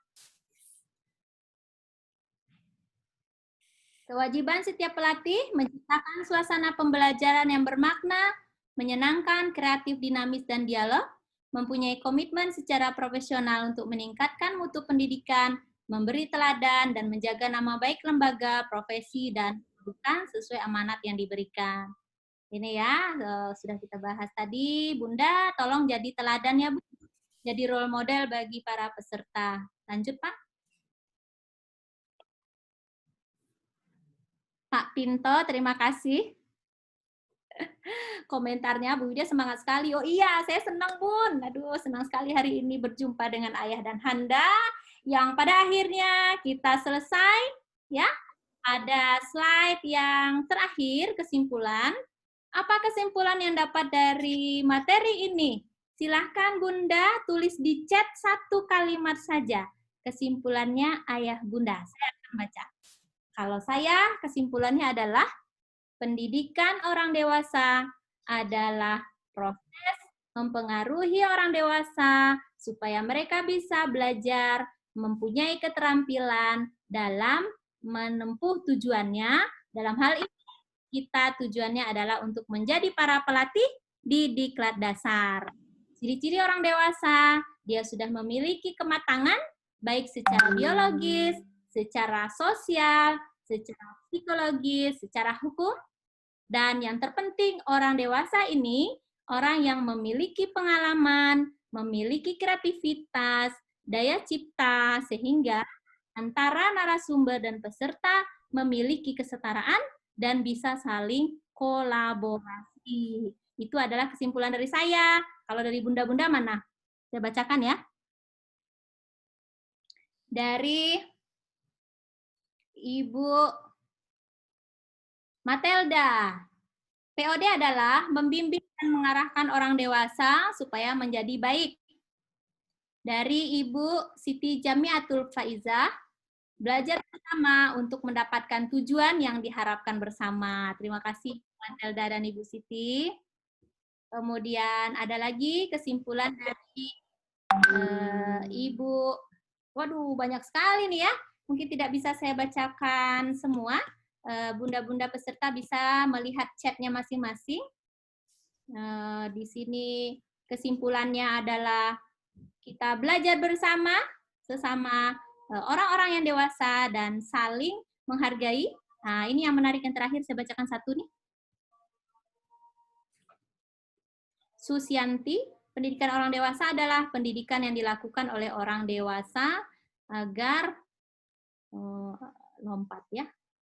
agar bisa orang dewasa itu belajar tentang pendidikan anak ya. Bolehlah Bu ya. Oke, terima kasih semua Bapak dan Ibu yang sudah menyimpulkan materi ini. Kita lanjut slide berikut, Pak. Kita polling ya. Lagi-lagi ini adalah pertanyaan dari peserta di diklat sebelumnya yang saya kalkulasi. Saya buat menjadi item evaluasi diklat POD hari ini. Ya, saya berharap Bunda yang tahu dan menyadari bahwa pertanyaannya ini saya jadikan polling di POD ini. Nanti boleh komen di chat ya. Bun, itu pertanyaan itu saya yang nanya tuh di Bunda Gun. Bun, pertanyaan itu saya nanya tuh di Bunda Happy kemarin gitu ya, karena Bu Widya masuk juga sih di kelas-kelasnya narasumber yang lain gitu untuk melihat bagaimana ya belajar online, karena ini kan baru pertama ya Bun, dan kita harus banyak belajar juga dari partner kita, dari teman kita. Oke, kita buka pollingnya Pak Dal. Silakan Ayah dan Bunda mengisi polling orang dewasa, pendidikan orang dewasa sesi 2. Bagaimana cara pelatih jika ada pertanyaan belum sempat dijawab, tapi batas waktu sudah habis? Apakah Bunda menunda? Atau memberikan kesempatan untuk WA? Atau diam saja, Bun? Yang kedua, apa yang harus dilakukan jika waktu masih banyak, sementara materi sudah habis, dan pesertanya sudah kelihatan bosan sekali, Bun? Apa nih yang dilakukan? Apakah memberikan tugas-tugas, memberikan ice breaking, atau diskusi tentang materi tersebut? Pertanyaan 3. Ketika peserta mulai jenuh, ada permainan yang kita bisa lakukan, lalu dari mana sih permainan ini kita dapatkan? Dari teman sebaya, dari pelatihan sebelumnya, atau dari YouTube? 4. Bagaimana supaya kita sebagai pelatih bisa percaya diri dalam mengisi materi? Nah, ini udah hampir mengisi semua nih. Kiat apa yang dilakukan? Nah, udah hampir selesai ini. Saya coba screenshot dulu. Supaya saya tahu juga ini ya, isinya. Kata Pak Dal, nggak bisa Bu diketahui hasilnya. Wah, saya screenshot Pak Dal. Jadi nanti selesai acara ini saya masih bisa buka. Oh, ternyata sekian persen ya. Nah, alhamdulillah. Dapat juga Ibu ilmu barunya ini ya. Saya screenshot lah hasil teman-teman ini untuk saya jadikan follow up bagi pelatihan saya berikutnya. Terima kasih Bapak dan Ibu yang sudah mengisi. Saya stop sharing, stop ya, sudah kelihatan di sini hasilnya ya. Untuk pertanyaan 1. Bagaimana cara pelatih jika ada pertanyaan belum sempat dijawab? Semua hampir 84% menjawab memberikan kesempatan untuk WA ya. Oke, baik itu. Apa yang harus dilakukan jika waktu masih banyak, materi sudah habis? Ibu berikan ice breaking. Good ya. Ketika peserta jenuh, ada permainan. Dari mana kita dapatkan dari 58% dari pelatihan yang pernah diikuti sebelumnya. Good. Bagaimana supaya kita sebagai pelatih bisa percaya diri? Nah, ini 74% caranya dengan berlatih sebelum acara. Bun, ya, jadi berlatihlah di depan kaca, Bunda cuap-cuap di situ. Hidupkan Zoom. Zoom-nya nggak ada peserta, Bun. Jadi Zoom sendiri gitu ya. Buat Zoom sendiri, cuap-cuap lah Bunda di situ ya. Nah, itu trik juga tuh. Dan yang terakhir, kiat apa yang harus dilakukan sebagai seorang pelatih di masa pandemi COVID ini? Apa, Bunda? Jawabannya 58% belajar cara melatih dengan menggunakan IT. Ya, semua. Terima kasih Bapak dan Ibu yang udah partisipasi. Saya sangat senang nih ya, jadi bisa melihat proses ini berjalan dengan baik dan lancar. Kita sudah di 853. Lanjut Pak, slide berikut mungkin aturan tentang permainan kita atau sesi berikut. Ini adalah slide yang tadi saya sampaikan rahasianya di Bunda, bahwa saya menyimpan satu slide cadangan ya. Ada yang berkenan tampil sebagai pelatih menyampaikan materi diklat, ambil salah satu modul diklat. Ini adalah strategi saya untuk menyediakan satu slide jika materi habis, waktunya belum habis, gitu Bun. Tetapi karena waktu sudah habis, ini tidak kita lakukan, tetapi Bunda bisa lakukan ini nanti pada saat micro teaching ya. Jadi tolong buatlah RP3 dengan baik dan benar, diskusikan dengan narasumbernya, lalu Bunda pilih satu modul untuk disampaikan di micro teaching nanti. Jadi kita tidak usah di sini ya Bun. Lanjut Pak, slide berikut. Ini sudah masuk ke tugas individu. Sebelum Bapak dan Ibu masuk ke grup WA, nanti buatlah profil pelatih yang sukses dan buatlah hasil refleksi diri sebelum melatih. Bentuknya slide berikut. Nah, ini bentuknya dibuat aja deskripsi Bun dalam bentuk esai ya, dikirimkan ke email saya yang sudah ada di panitia widyawinata@diksar ya, @gmail.com.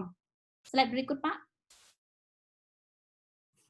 Ini lembar refleksi diri pelatih yang bisa Bunda buat tabel, yang satunya refleksi diri.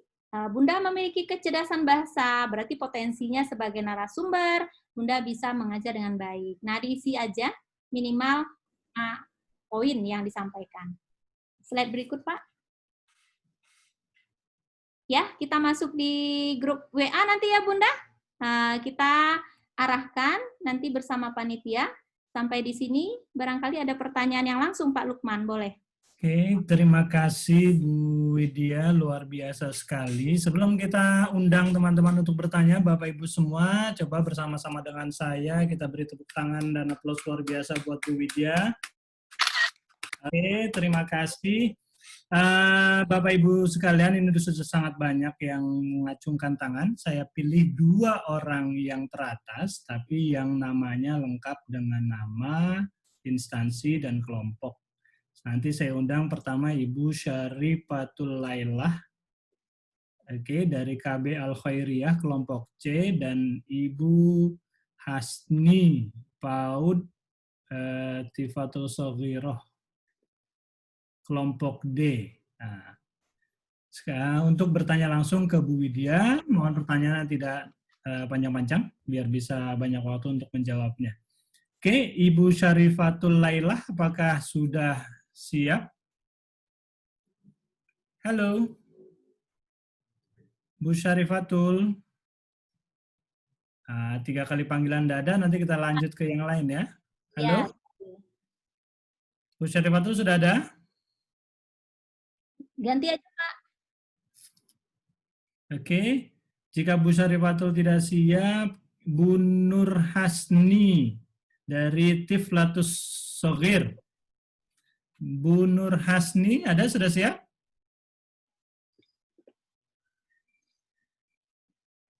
Tidak ada juga? Atau kesulitan untuk menghidupkan mikrofon? Assalamualaikum. Ada tuh. Oke. Halo, Assalamualaikum. Waalaikumsalam warahmatullahi wabarakatuh. Silakan Ibu. Ya, terima kasih telah memberikan kesempatan kepada saya. Yang ingin saya tanyakan pada Ibu, bagaimana sikap kita bisa percaya diri berdiri di hadapan peserta didik kita. Kemudian bagaimana mengendalikan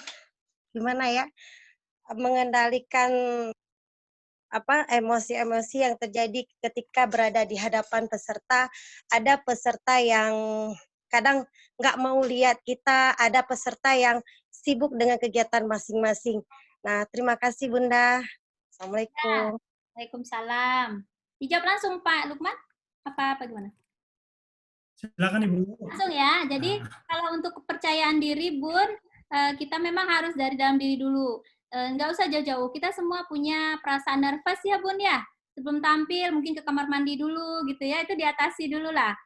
Itu normal terjadi pada diri para pelatih. Tetapi jangan terlalu nggak percaya diri juga gitu. Triknya apa? Pertama tadi menguasai materi, ya. Yang kedua, kita harus memotivasi diri kita bahwa kita ini adalah pelatih.